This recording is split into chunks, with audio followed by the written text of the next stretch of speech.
community leader Shiraz Siddiqui from the United States of America and Syed Taz, community organizer from Australia, have come to Ethiopia to personally witness what is going on here in Ethiopia.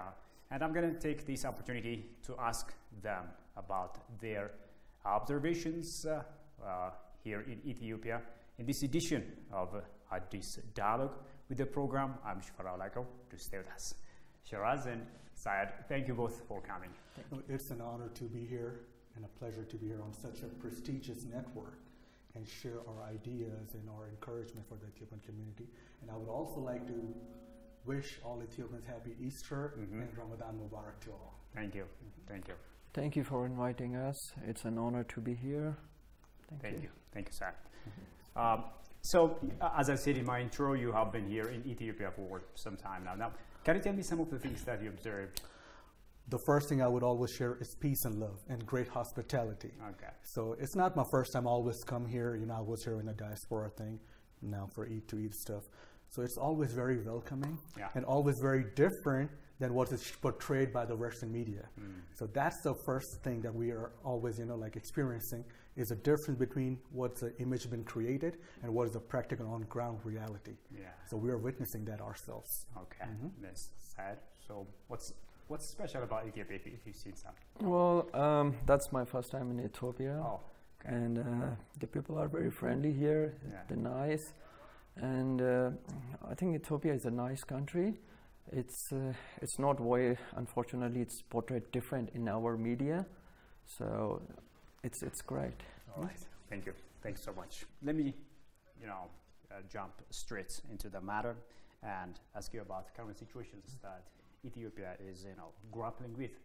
As we speak, Ethiopia is in the midst of challenges coming from overseas, including the HR 6600 and S3199. Despite the fact that CDK, as you know, it's been postponed, there are still challenges. So what lurking challenges do you see? So when the bills were proposed, right away we got united with the Ethiopian Americans and the community across the world, even with my dear friend, Mr. Tess, he got Australian Ethiopian United as well, in a stand against it. Because this bill will have a negative impact on a diplomatic relationship of Ethiopia and America and with different countries as well, but directly with America. So what we are doing, we are just going against it in a peaceful manner and showing the true picture to Congress, to the people in America, that what's been portrayed is not right. So we need a more balanced bill. We need a bill that is equal for all, that will actually encourage peace and stability in the society of Ethiopia. That's what we're working for. Okay. Okay. So, Syed, what lurking dangers do you see? Because now that these bills have been postponed, do you see any threats? Maybe. Yes, definitely. I can see a serious threat to diplomatic relations. Yeah. And this bill is not fair. It's not fair for. I think it should be fair for all Ethiopians. I became aware of this bill as soon it was introduced, and it's definitely not fair. So we're doing our best to unite the community against this bill, and we will try to the best we can do to stop this bill going through further. But I believe if it's gone through, amendment is necessary in this bill. Yeah. Okay. Okay. Serious amendments. Yeah. It needs serious amendments. So obviously the best option is to keep it from passing, right? But if that is not possible, what are some of the things that you are doing in order to make it more fair, more inclusive?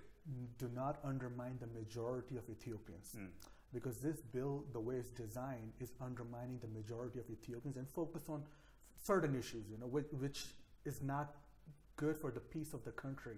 It's not good for the relationship that America and Ethiopia has been, keeping for more than 100 years. Right. The relation that they share. So that we need to work on that. This is something very serious and very sensitive matter. And Syed, maybe how are Ethiopians and friends of Ethiopia reacting to such threats in Australia? Yeah, about this bill, like I said before, it's a serious threat. unfortunately, in Australia, the bill is not it's not really.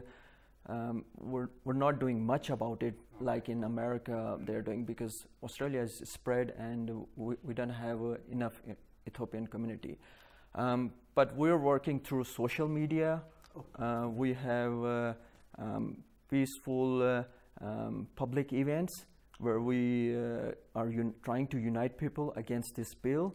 Not just Ethiopians living in Australia, but Australian Ethiopians and Australians, to let them know about this bill and the dangers this bill posed to the Ethiopians. Maybe let me ask you, show us this question. How united are Ethiopians and Friends of Ethiopia in the United States of America, especially after the postponement of the... So, I mean, in America, there's a huge community of Ethiopian Americans, almost hitting 1 million. So, and they all are on the same page. We are united against not only the bill, anything that is against Ethiopia, we take a stand together. Right. So with this bill, we all came out to the DMV area, to my friends, and not only, like, what a great point he mentioned, that not only Ethiopians, but the friends of Ethiopians, like the community, different ethnic backgrounds, they're also for humanity causes. They want peace, they love Ethiopia. We are spreading the love of Ethiopia and the peace that Ethiopia has in it, you know? Right. And that's how we're getting people united to support us. Okay. How are the reactions of, Ethiopians in the United States of America? They were very unhappy, with this bill being, because the way the bill was designed, and they were like, how could you undermine so many people? Why not see the true picture and establish the good relationship that we already have and work towards in a positive manner? So they were very concerned about it, but what we did is doing it in a positive manner, peaceful rallies, peaceful protests, in DMV area, Houston, Texas, and writing letters. Like me and my team and people, we wrote more than close to 298 letters to Congress members addressing the correct issues, concerns, and how this bill will have a negative impact not only on Ethiopians, but also in the United States' image in Ethiopia and across the world as well. So we've been working on that very strongly. What are some of the activities that you are doing, especially in order to, create a more consensus, more robust friendship amongst Ethiopians and Friends of Ethiopia in Australia?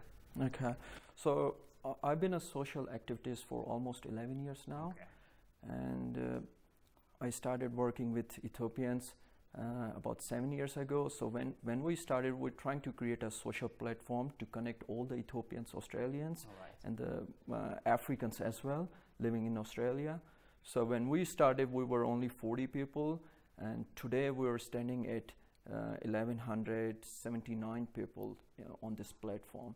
So we're trying to connect the people through social media, get united, not only against this bill, but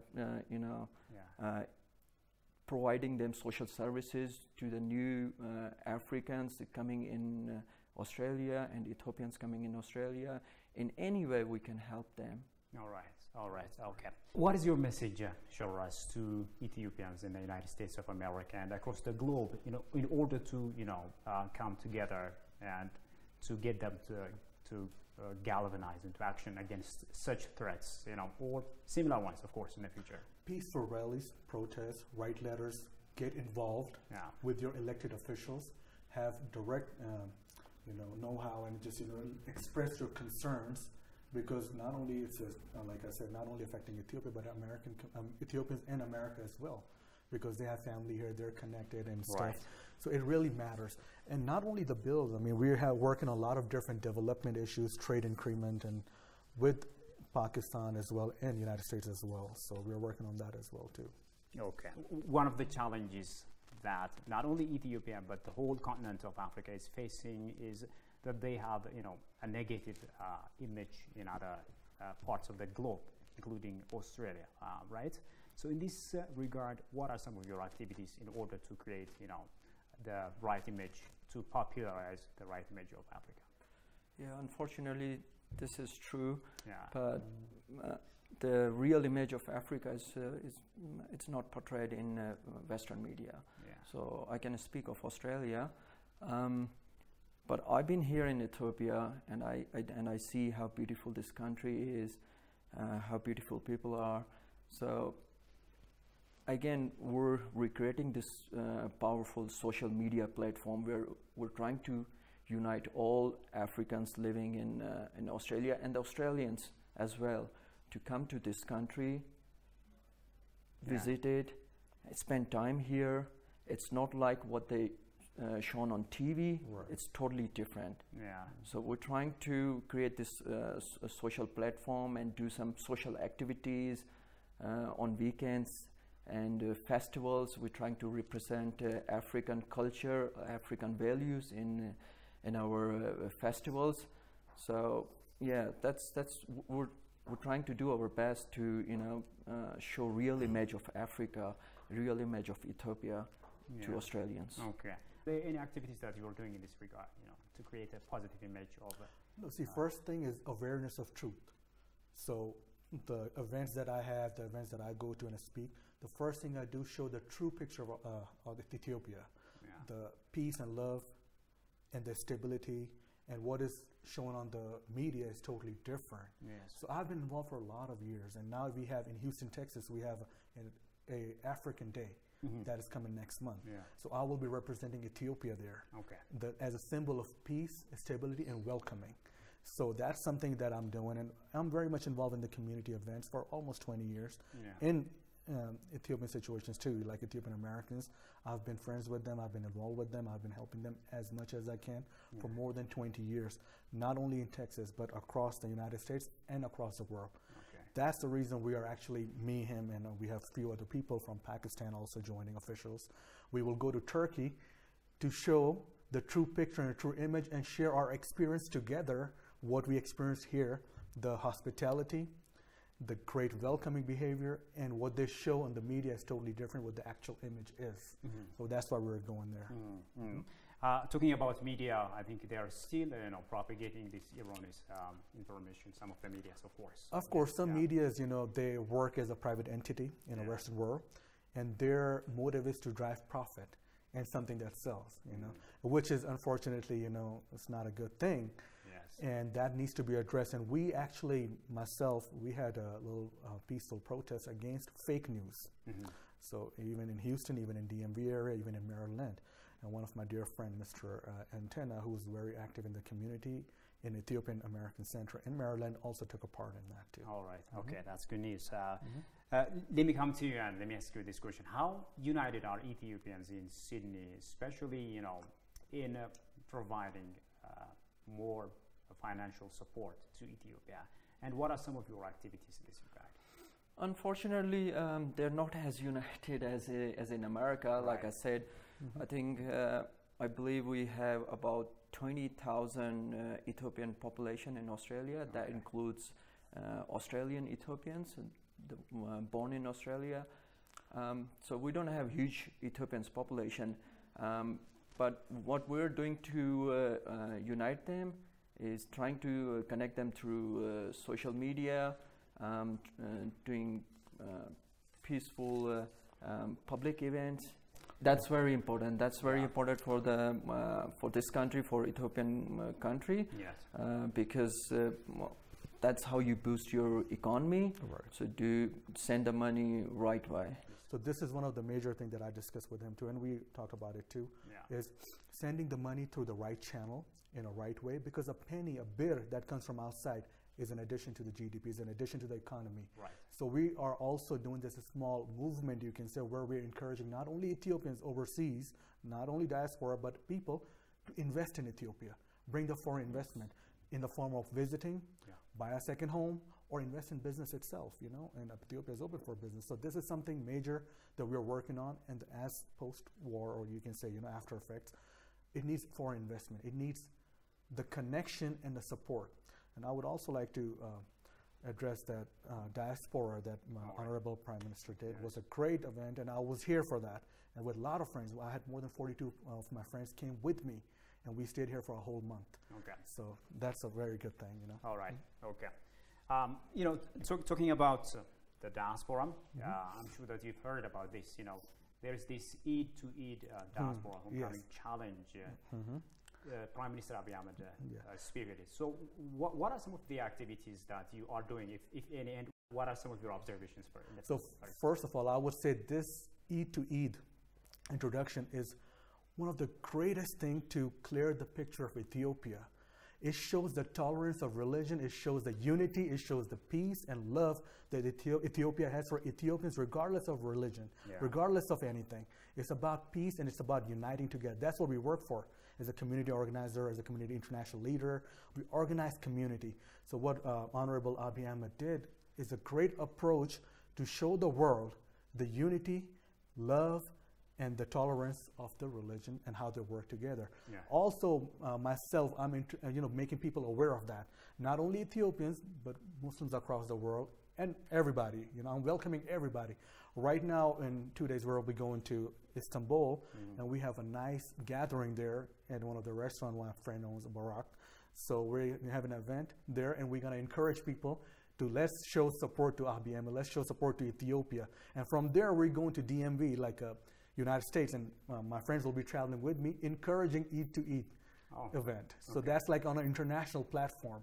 And as they know me, and I'm going to be personally encouraging them, let's show the support. Let's help the economy. Let's show the love and peace. How popular is this Eid to Eid diaspora? I think it's very important. That's a great initiative. I was in Spain last month to this Eid to Eid. I only connected about 50 people there to show them. They already know about this Eid to Eid initiative. It's great. It's all about connecting people together, peace and love. It doesn't matter what religion, what background you are. It's all about connecting together. And like he mentioned, we're going to Turkey tomorrow to discuss and to promote this Eid to Eid. And next month we're going to America, where I will be joining him on some of the activities regarding this Eid to Eid next week. So I personally believe it's a great initiative. Okay, I think it needs more efforts in order to popularize this Eid to Eid diaspora challenge. So in this regard, what should be done? What's your message to the Ethiopian expats, and what are your plans in the future? The whole thing is that Eid to Eid, like I said, it's a great event, but it's not as popular as the diaspora was. I feel like it's like a little bit. So that's how we're working towards it. I want all Ethiopians and Ethiopians living abroad, not only Ethiopian Americans in Australia, in UK, and Turkey, to make people aware that Ethiopia is welcoming not only Ethiopians but everybody with love and open arms for this Eid to Eid festival, Eid to Eid event. Like you mentioned, next week we're going to United States and stuff. And we're going to promote that. We're going to promote Eid to Eid stuff, and something that welcomes with no boundaries. Love has no boundaries. Right. So with no boundaries, everybody should come and experience. And that's why we personally came to Ethiopia first, to let the people know that we just had a great time in Ramadan. We just had a great time on Easter. And we want you guys to join us on the Eid time. Yes, absolutely. This is something great. Okay, okay. Let's also talk about current issues in Ethiopia, and I'm sure that you've heard about the national dialogue, which Ethiopia will soon hold, as part of the efforts going on to bring about lasting solutions to the challenges popping up, here and there. So let me ask you a personal question. What's your personal observation of the national dialogue, and how are your supports going to be like in the future? Because national dialogue was something on my agenda, very major. Yeah. The national dialogue is the thing. That's the way you tell the world what's going on. To promote it. Right. Yes. Okay. So I think it's very important. It's all about connecting people together and show them the real picture, and it's great. Yeah, it's also, I think, helps to the country to freely discuss their issues without reservation, and then come up with lasting solutions. So that's the whole thing. National dialogue, we discuss what is the concern, what's the issue in an open manner. Yeah. And those national dialogues always bring positivity to the society.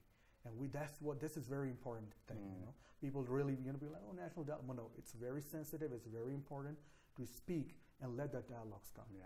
And let the, find the positive solution to the issues that we have and concerns we have. Yeah, I think it's also part of, a growing democratic practice, you know, as long as you involve the people to speak out whatever they feel. Right. Democracy, right. Discussing issues. Yeah, right. Yes. Okay. So discussing issues, you know, it's very important, and to find solutions. So it's great. Okay. Sure. The dialogues and freedom of speech is the backbone of democracy. Exactly. And Ethiopia is the second largest country in Africa and one of the fastest growing economy in the world. Yeah. So national dialogues, these things that promote democracy, it shows a great international image for Ethiopia in the world. So it is very important. Yes, yes. Okay, thank you. What is your message to the diaspora communities residing in Australia and of course across the globe so that they will share to the success of the national dialogue? Well, my message is, you know, to show that after I've been here, to show the real picture of Ethiopia, and you know, to connect the Ethiopian community together and the Africans together, and you know, trying to promote Australians as well to come here to see this country, and that's it. Okay. Getting involved. I would want the community to get involved and speak. What even living outside the Ethiopians, I want them to involve and speak their concerns openly, you know, and have a dialogue from there too to here into Ethiopians, and get involved in the mainstream issues and concerns and play their part. Yeah, you know, that's what I want them to do. Okay, you know, lots of African nations have also, I think, similar issues when it comes to challenges popping up within the country. So I think national dialogue is an issue not only in Ethiopia, also across the continent of Africa. So what are some of your observations? So the first thing that I mentioned is, like, you know, national dialogue is important. Getting united, you know, because African problem has an African solution. So the way the African countries understand each other, outsiders might not understand the situation in that deep manner. Right. So getting united together, working on dialogues and having a great democracy and everything, and then work with the different countries in the world, which we are also advocating, like I mentioned Pakistan earlier. Yeah. We are advocating the trade and development and increment of trade and stuff and all that with the different countries as well, and having a dialogue. Recently, that's something that I've been promoting, like advocating for almost 3 years. It was the embassy, Ethiopian embassy, the necessity of Ethiopian embassy in Pakistan. Yeah. So that's how you open up dialogue. That's how you open up connection. That's how you open up trade. That's how you increase the people coming, visiting each other, sharing the same cultures, and have just share the common ground. Right. You know, avoid the negative stuff. Share the positive. Share the common ground. Let's grow together. That's what we're working for. Yeah, you know what? Talking about Ethiopian and Pakistan relationship, I think Ethiopia has recently opened its embassy in Pakistan. Right. So this is also part of the ongoing process in order to beef up the ties. Right. This was just a pure diplomatic move. That was a pure increment, increasing to a diplomatic relationship with Pakistan. Pakistan embassy has been here for years. Yeah. You know, and there was a great necessity that I said in 2017 when I was here. There was a great necessity. And opening an embassy forms a connection. You know, there's a trade investor minister involved in that. So if Pakistan itself is a great country, seventh largest country with 230 million population, and has a lot of similarities to an African culture, especially Ethiopian. Same family system, same everything, same love, peace, sharing, same speaking and seeking the truth. Yeah.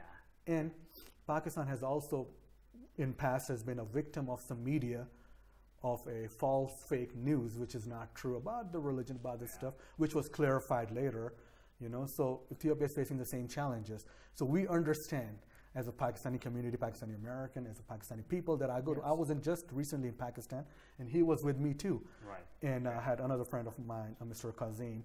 We were advocating for the more trading between African communities in Pakistan and African countries, especially Ethiopia, because Ethiopia is a doorway to an Africa.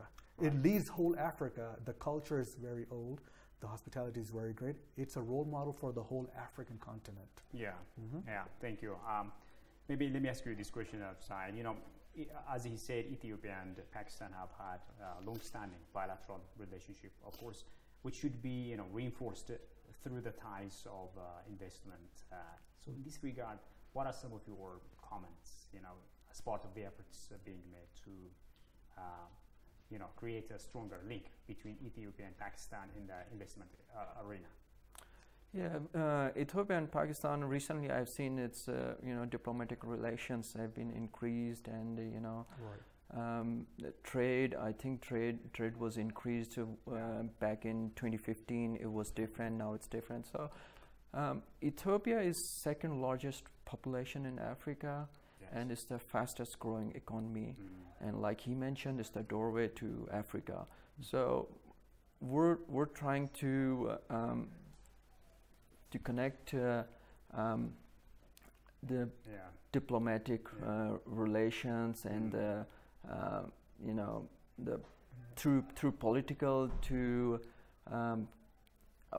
tell people to come here, invest here. What are some of your messages to Ethiopians or friends of Ethiopia as part of helping Ethiopia, which is in the midst of diverse challenges, so that it will come out victorious eventually? My message is to get united, share peace and love, and especially regarding the bill we discussed earlier, get united against it. That's not fair. It should be fair for all Ethiopians. And so share peace and love. There may be issues that the diaspora may have, but when it comes to national issues, they should be united together, right?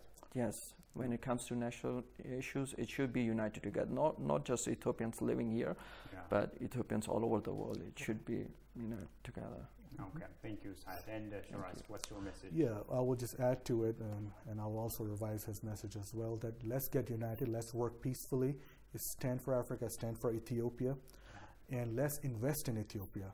Let's send the money the right way, let's develop Ethiopia, let's move forward to the next chapter now. We've been working on a lot of different issues in the past. Situation changes every month.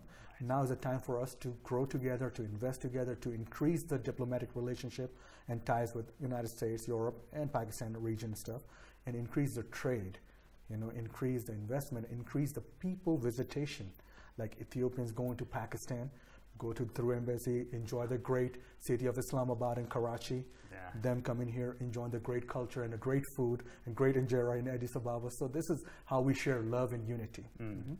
So that's the message. Stand strong together and stand for Ethiopia together. Yeah, indeed.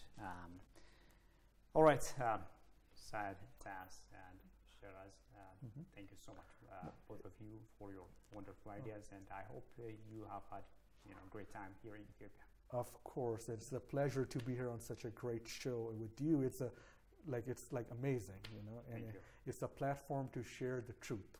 And I'm glad to be here.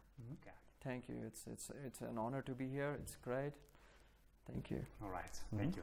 Thank you so much. Well, dear viewers, with that, we come to the end of today's program. Thank you for watching us. Bye-bye.